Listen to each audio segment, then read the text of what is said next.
Hello દોસ્તો, Mahesh computer technology YouTube ચેનલમાં આપનું સ્વાગત છે। આજે આપણે વાત કરીશું જ્ઞાન સહાયક ભરતી વિશે કે જેમાં એવા કેટલાક ઉમેદવારો છે કે જેમને ભરતીમાં ડોક્યુમેન્ટ વેરિફિકેશન કરાવતી વખતે મુશ્કેલીનો સામનો કરવો પડે એવું છે, બરાબર।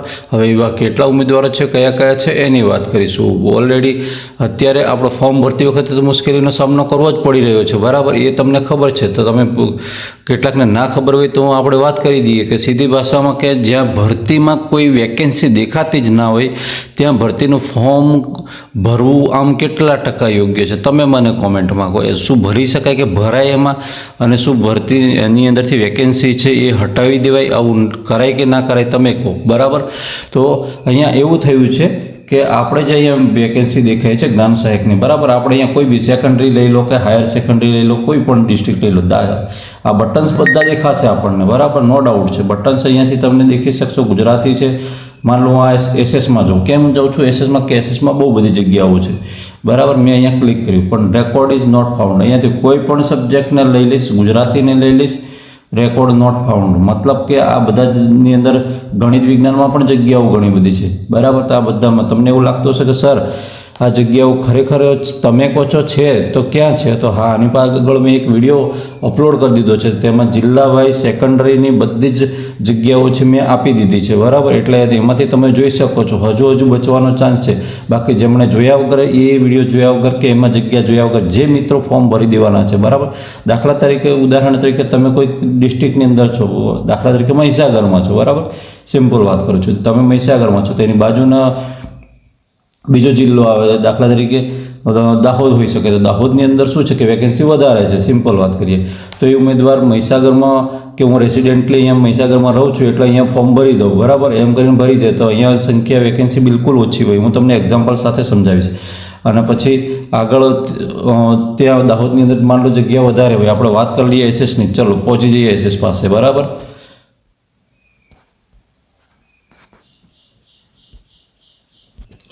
દેખો આપણે અહીંયા પહોંચી ગયા એસએસની અંદર, બરાબર। હવે અહીંયા એસએસની અંદર ઘણી બધી જગ્યાઓ દેખાઈ રહી છે, બરાબર। આ જગ્યાઓ લાઈવ જ્યારે ચાલુ હતું ત્યારે મેં એને નોટ કરીને બનાવેલી એક્સેલ શીટ છે, બરાબર। એટલે હા, રાઉન્ડ ફિગર એક બે સંખ્યા હોઈ શકે મારે ગણતરી કરવામાં કદાચ, બાકી એટલો બધો ડિફરન્ટ તો તમને ના જ જોવા મળે।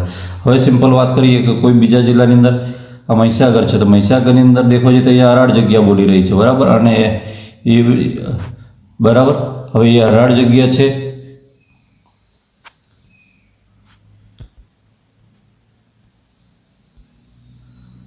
આની અંદર બોલી રહી છે, અને તો તમે જો એને એ દાહોદ જિલ્લાની અંદર ભરવા જાઓ છો, દાહોદ જિલ્લાની અંદર ભરવા જાઓ છો તો એ એસએસમાં એ કેટલી બોલી રહી છે?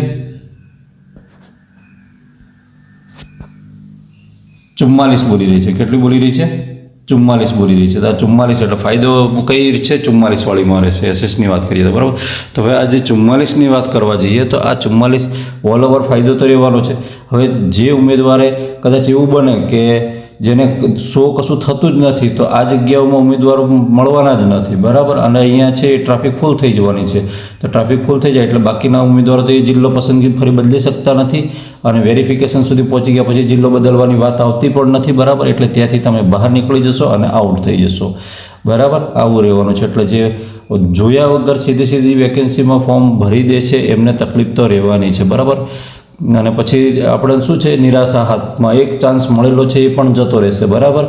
પછી નોન ટાટમાં જવાનો વારો કદાચ આવી શકે, બની શકે, બરાબર, પણ આપણા જીમેલને મોબાઈલ નંબરને રજીસ્ટર થઈ ગયેલા છે, નો ડાઉટ કદાચ બીજું બદલીને કદાચ પ્રોસેસ થાય, પણ એ પ્રોસેસ બહુ કેવી છે, અત્યાર સુધી આ ઓનલાઈન છે તો સુધી આટલું બધું આમ એ છે, તો પછી કેવું છે, જો ઓફલાઈન પેલી ઓફલાઈન જેવી જ ભરતી થઈ જશે, બરાબર। એટલે કે જે તે સંસ્થા છે કે એ છે વાત કરશે, ઉપર જાણ કરશે કે મારે આટલી જગ્યા રહી ગઈ છે ને આની ઉમેદવાર અમને મળ્યો છે કે ગમે તે, એ આ ઉમેદવાર અમારે એને યોગ્ય છે, એનું આ ઉમેદવાર યોગ્ય છે અને કામ કરી શકે એવો છે, એમ કરીને લેટર ત્યાં આપી દેશે, ત્યાંથી વેરીફાઈ થઈને આવી જશે સીધી રીતે, બરાબર। આ ત્રીજા રાઉન્ડ ફેઝ 3ની પ્રોસેસ મેં કીધી, બરાબર। આવી રીતે થઈ શકે, આવું થશે જ એવું નથી કહેતો, પણ આવી રીતે થઈ શકે। પણ અહીંયા દેખવા જઈએ એ સિવાયના બીજા ઉમેદવાર એવા છે કે જેમને તકલીફ પડવાની છે અને મોસ્ટ ઇમ્પોર્ટન્ટ છે, આગળ કેટલાક જોયેલા છે એમણે અહીંયા વાત કરશે। તો કેટલાકના ઉમેદવારોને એવું થશે કે સર એવું નથી, જે ઉમેદવારોએ ડોક્યુમેન્ટ વેરિફિકેશન કરતી વખતે પ્રોબ્લેમ સામનો કરવો પડશે એ ઉમેદવારો છે કે જેમણે 2 ટાટ પાસ કરેલી છે. કેટલી? 2 ટાટ પાસ કરેલી છે, બરાબર. અને 2 ટાટ પાસ કરેલી છે અને 2 અલગ અલગ જિલ્લામાં ભરી દીધું છે, બરાબર. જેમણે અલગ અલગ જિલ્લામાં ભરી દીધું છે. તો ડોક્યુમેન્ટ વેરિફિકેશન તમે ઓફિશિયલ નોટિફિકેશન જોયું હશે, બરાબર. તો આપણે મેરિટની આવે છે, પછી જ્યારે ત્યારે 5 તારીખે મળવાનું થાય છે, પહેલો રાઉન્ડ કેમ ચાલુ થાય, તો તે દિવસે તમે બંને જિલ્લામાં પહોંચી જવાના તમે વિચાર કરો. અને બંને જિલ્લામાં તમે કોઈક ઉમેદવારને મોકલ્યો તો ઉમેદવાર વગર તો ત્યાં તમને હાજર કરવાના નથી. એટલે ગમે તે એક જ જગ્યાએ રહેવા પડવાનું છે ને એક જગ્યાને જતી કરવાની છે.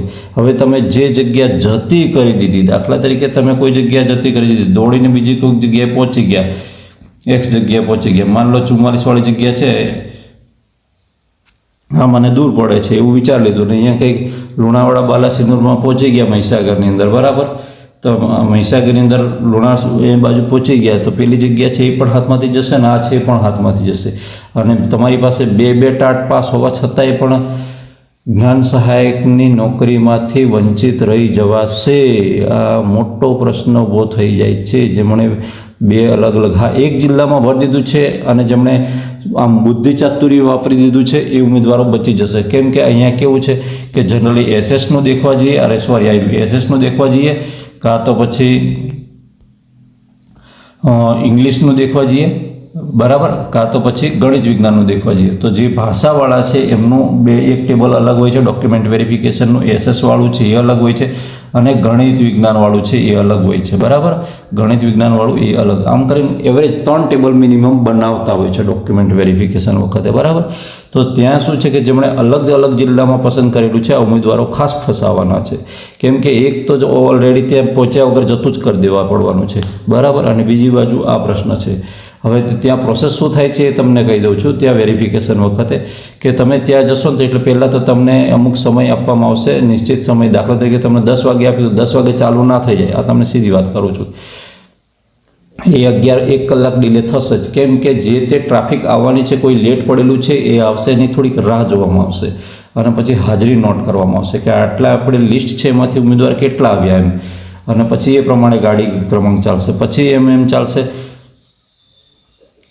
અને પછી તમે આગળ વધશો, બરાબર. એમાંથી જે ગેરહાજર છે તો ઓલરેડી તો એમાંથી મેરિટની રેસમાંથી સાઈડ ઉપર જતા રહેવાના છે. હવે ગેરહાજર કયા રહેશે કે જે ઉમેદવારોનો કોઈ પ્રશ્ન છે એ ઇમરજન્સી થઈ જાય, કાં તો પછી જે ઉમેદવારોએ અલગ અલગ જિલ્લામાં આવું ડબલ ભરી દીધું છે એ ઉમેદવારો ગેરહાજર પડવાના છે, બરાબર. અને એની જગ્યાથી ત્યાંથી મેરિટ ડાઉન પડશે. ડાઉન પડે એટલે અમુક જગ્યાએ વેકેન્સી બચશે ખરી, એટલે કે જે ટાટ પાસ વગરના છે એમને સંભાવના તો ખરી મળવાની, બરાબર. પણ મેં હમણાં વાત કરી એમ હવે અહીંયા આપણે શું છે સ્કૂલનું લિસ્ટ બતાવતું નથી એટલે આપણે કહી શકતા નથી કે આ સ્કૂલમાં જગ્યા ખાલી છે, બરાબર.